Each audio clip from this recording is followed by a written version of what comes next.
Hello बच्चों, कैसे हैं आप सभी। उम्मीद करते हैं बढ़िया होंगे और एग्जाम की तैयारी को बहुत अच्छे से आप लोग कर रहे होंगे। तो चलिए आप लोगों के लिए लेकर आए हैं सांख्यिकी प्रश्नावली 14.1 का पहला क्वेश्चन।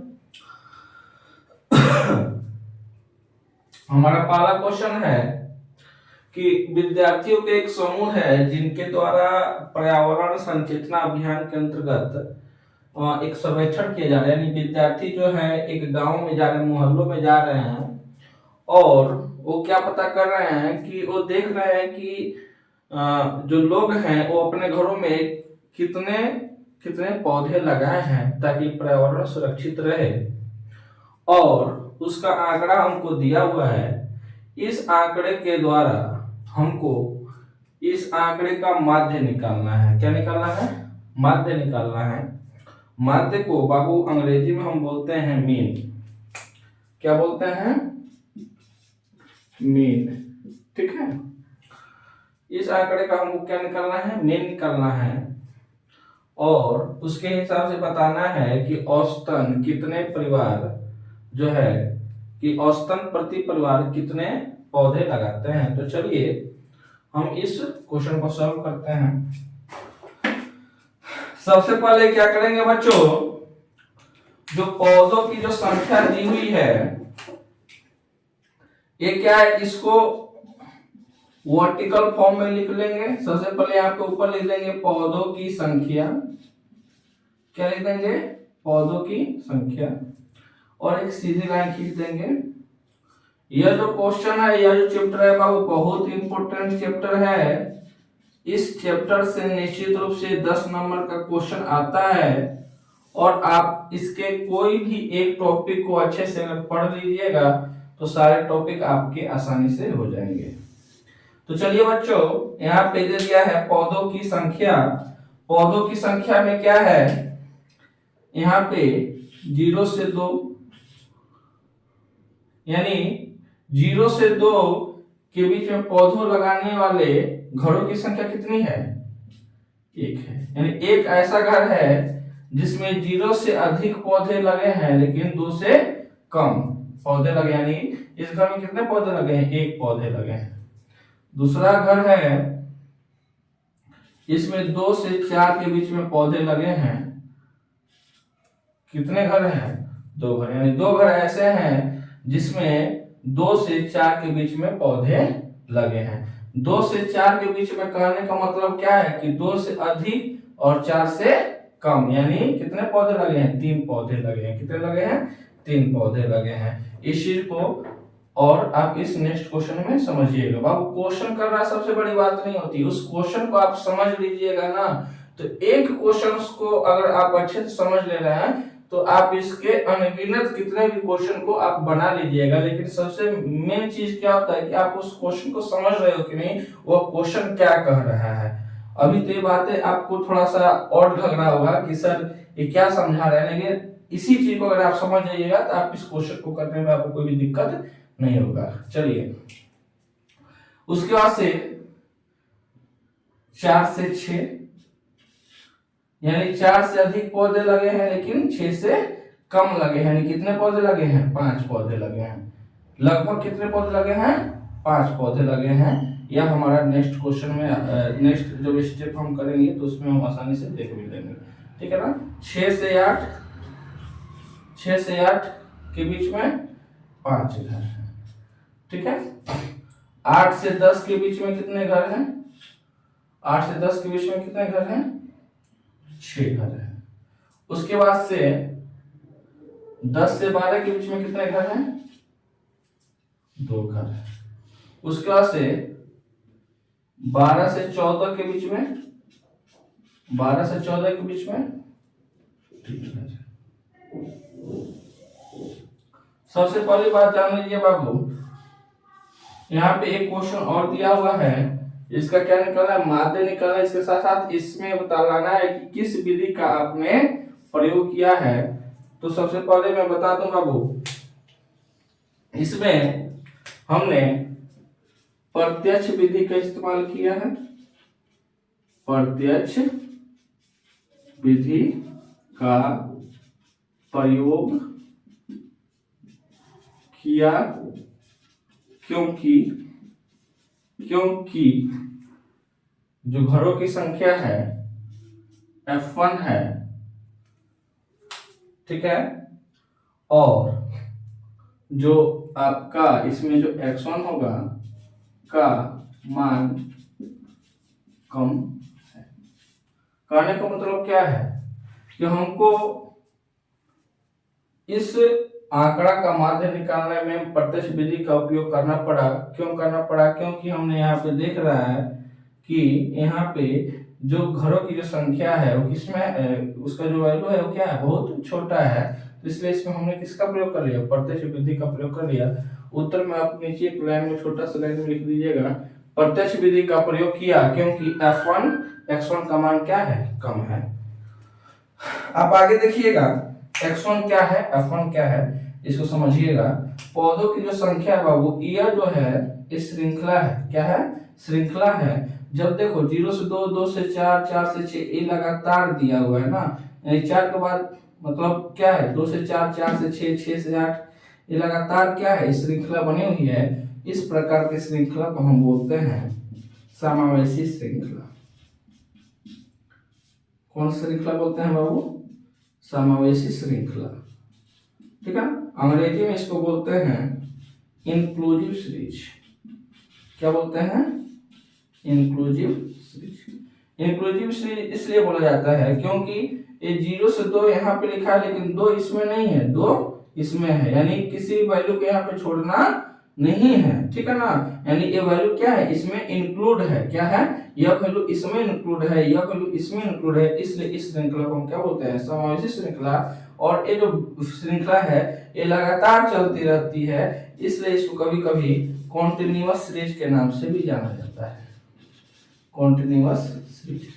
यह बाबू मैं इसलिए आपको लिख रहा हूं, ये आपके एमसीक्यू के लिए इंपॉर्टेंट है, ठीक है ना। कभी कभी आपको पूछ देगा कि समावेशी श्रृंखला को किस श्रृंखला के नाम जानते हैं, तो आप क्या बोल दोगे, कॉन्टिन्यूअस सीरीज। वहां पे ऑप्शन दिया रहेगा, हिंदी और इंग्लिश में दोनों में लिखा रहता है। इस पौधों की जो संख्या है बाबू, इसको हम बोलते हैं CI। क्या बोलते हैं, CI बोलते हैं। इसको अगर फुल फॉर्म लिखते हैं तो इसको बोलते हैं क्लास इंटरवल। क्या बोलते हैं, क्लास इंटरवल। हिंदी की अगर बात करते हैं तो इसको बोलते हैं वर्ग अंतराल। क्या बोलते हैं, वर्ग अंतराल। और यह है बाबा आपका FI। क्या है, FI। इसको हम बोलते हैं आवृत्ति, ठीक है, और अंग्रेजी में हम बोलेंगे फ्रीक्वेंसी, ठीक है ना। देखिए प्रत्यक्ष विधि में, ठीक है ना, प्रत्यक्ष विधि में देखिए जो माध्य होता है, माध्य को S के ऊपर बार लिखते हैं, इस तरीके से डिनोट करते हैं, और फॉर्मूला होता है sigma FI XI by sigma FI, ठीक है। यहाँ पे हमारे पास FI है, FI दिया हुआ है, हमको निकालना क्या है, XI निकालना है। क्या निकालना है, XI। यहाँ पे आप सोच रहे होगा बाबू सिग्मा का मतलब क्या है, सिग्मा का मतलब होता है सम ऑफ। क्या होता है, सम ऑफ। इसको मतलब होता है जोड़, ठीक है ना। यानी FI XI का जोड़ को हमको क्या बोलते हैं, सिग्मा FI XI। FI के जोड़ को हम क्या बोलते हैं, सिग्मा FI। जैसे कि देखिए अगर इस टोटल FI को हम जोड़ते हैं, क्या है, टोटल FI को जोड़ते हैं, तो यहाँ पे हमने क्या बोला, टोटल FI। तो टोटल के जगह पे हम क्या लिखेंगे, यहाँ पे FI, सिग्मा FI। क्या लिखेंगे, सिग्मा FI। सिग्मा FI हमारे यहाँ से आ गया। तो यहाँ पे सिग्मा का मतलब क्या हो गया, टोटल। टोटल को मतलब इसको जोड़ना है, 2 1 3 4 5 9 6 15 2 17 3 20। सिग्मा FI कितना आ गया आपको, 20 आ गया। हमको अब क्या लाना है, सिग्मा FI XI। हमारे पास FI है लेकिन XI नहीं है, तो हमारा जो है एक नया कॉलम बनेगा, वो क्या बनेगा, XI का बनेगा। किसका बनेगा, XI का कॉलम बनेगा, ठीक है। आप इसको जो है आप ऐसे भी कर सकते हो, आपके लिए आसानी रहेगा कैलकुलेशन करने में। ठीक है ना।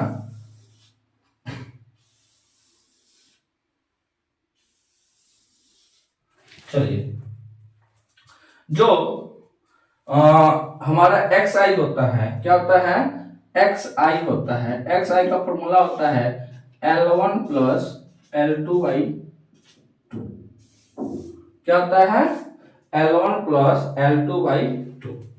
ये जो देखिए, जो कॉन्टिन्यूअस जो क्लास इंटरवल होता है, इसमें जो पहले जो टर्म लिखा रहता है, जैसे जो जीरो है, तो जीरो हमारा क्या है, L1 है, और ये जो बाद में लिखा है क्या है, L2 है। 2 क्या है, L1 है। 4 क्या है, L2 है। 4 क्या है, L1 है। 6 क्या है, L2 है। ये पहले लिखा है तो क्या है, L1। इधर जितना है L1 है, इधर जितना है क्या है, L2 है। तो एक्स आई निकालने का फॉर्मूला क्या है, L1 प्लस L2/2। क्या है, L1 प्लस L2/2। इसको अगर हिंदी में हम बोलते हैं तो जो L1 है इसको हम बोलते हैं निचली सीमा। क्या बोलते हैं, निचली सीमा। और जो L2 है इसको हम बोलते हैं ऊपरी सीमा। ठीक है, तो आप L1 प्लस L2 की जगह पे निचली सीमा प्लस ऊपरी सीमा बाई 2 भी लिख सकते हैं। चलिए, अब हम क्वेश्चन को सॉल्व करते हैं। क्वेश्चन को सॉल्व करते हुए हम देखेंगे यहाँ पे एक्स आई निकालने का फॉर्मूला क्या है, L1 प्लस L2/2। L1 क्या है, 0 प्लस 2/2 करेंगे तो हमको क्या मिल जाएगा, 2 मिलेगा, और 2/2 करेंगे तो हमको क्या मिलेगा, 1 मिल जाएगा। क्या मिल जाएगा, 1 मिल जाएगा। ये बात समझ में आई। यह बात फिर से नेक्स्ट क्वेश्चन में, नेक्स्ट स्टेप में देखेंगे। यहाँ पर क्या है, एक्स आई निकालने के लिए क्या करेंगे, L1 प्लस L2/2 करेंगे तो क्या हो जाएगा, 2 प्लस 4/2 यानी 6/2 करेंगे तो कितना आ जाएगा, 3 आ जाएगा। क्या आ जाएगा, 3 आ जाएगा। उसी तरीके से इस स्टेप में हमको क्या निकालना है, एक्स आई निकालना है, तो L1 प्लस L2 यानी 4 प्लस 6/2 करेंगे तो क्या आएगा, 10/2 कट करेंगे तो हमारे पास क्या आ गया, 5 आ गया। उसी तरीके से इस स्टेप में करेंगे तो क्या आ जाएगा, अब आप एक्सपर्ट हो भी गए होगे, आसानी से आप कर लो, 6 8 14 14/2 इसको सॉल्व करिएगा तो क्या आ जाएगा, 7 आ जाएगा। उसके बाद से 8 10/2 18/2 कट करेंगे तो आपको क्या पास क्या आ जाएगा, 9 आ जाएगा। उसके बाद से 12/10/2 22/2 कट करेंगे तो क्या आ जाएगा, 11 आ जाएगा। उसी तरीके से 12 14 26 12 प्लस 14/2 26/2 13। मैंने यह कैलकुलेशन सामने कर दिया ताकि आपको आसानी से क्या हो जाए, समझ में आए। आप इस कैलकुलेशन को माइंड में भी कर सकते हो, रफ में भी कर सकते हो। मैंने आपको दिखाना था, इसे लिए इसको सॉल्व कर दिया है, और ताकि आप अच्छे से समझो और एग्जाम में अच्छे से पेपर करो, अच्छा से रिजल्ट लाओ और माता पिता का नाम रोशन करो। हमको लाना क्या है, FI/XI। तो हमारा इसके बाद से नेक्स्ट कॉलम बनेगा FI/XI। FI/XI कहने का मतलब क्या है, FI/XI कहने का मतलब क्या है, FI/XI कहने का मतलब है FI और XI का आपस में हम क्या कर रहे हैं, गुना कर रहे हैं। इसका मतलब क्या है, FI गुना XI। समझ में आई बात। अब देखिए FI क्या है, 1 है, XI क्या है, 1 है, तो 1 1 जा 1। FI क्या है, 2 है, XI कितना है, 3 है, तो 2 3 जा 6 1 5 5 1 जा 5। यहाँ पे क्या है, FI/XI यानी FI गुना XI है। FI और XI का हम क्या कर रहे हैं, गुना कर रहे हैं। 5 7 35 6 9 54, ठीक है, 11 दूनी 22 13 3 39। अब हमको लाना क्या है, सिग्मा FI/XI यानी इस FI/XI का क्या है, जोड़ लाना है। क्या लाना है, जोड़ लाना है। इसको जोड़ेंगे तो क्या करेंगे, 6 7 7 5 12 12 17 4 21 2 23 9 32 3 3 6 2 8 5 13 3 16। कितना आ गया, 162। कितना आ गया? 162। अब हमको यहाँ पे लिखना है माध्य, शॉर्ट में एक्स के ऊपर बात कर दीजिए। फॉर्मूला हमारा है sigma F I X I by sigma F I. Sigma F I X I कितना है? 162 बटा सिग्मा एफ आई कितना है? 20।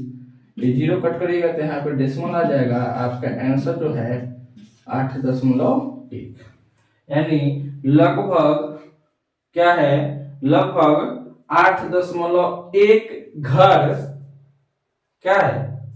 लगभग 8.1 घर के रूप में आपका क्या है? आंसर आया है। ठीक है, और आप यहाँ पे लिख दीजिएगा कि हमने किस विधि का प्रयोग किया है? प्रत्यक्ष विधि का प्रयोग किया है, क्योंकि एफ आई और एक्स आई का जो मान है वो क्या है? कम है। उम्मीद करते हैं कि आपको ये क्वेश्चन बहुत अच्छे से समझ में आ गया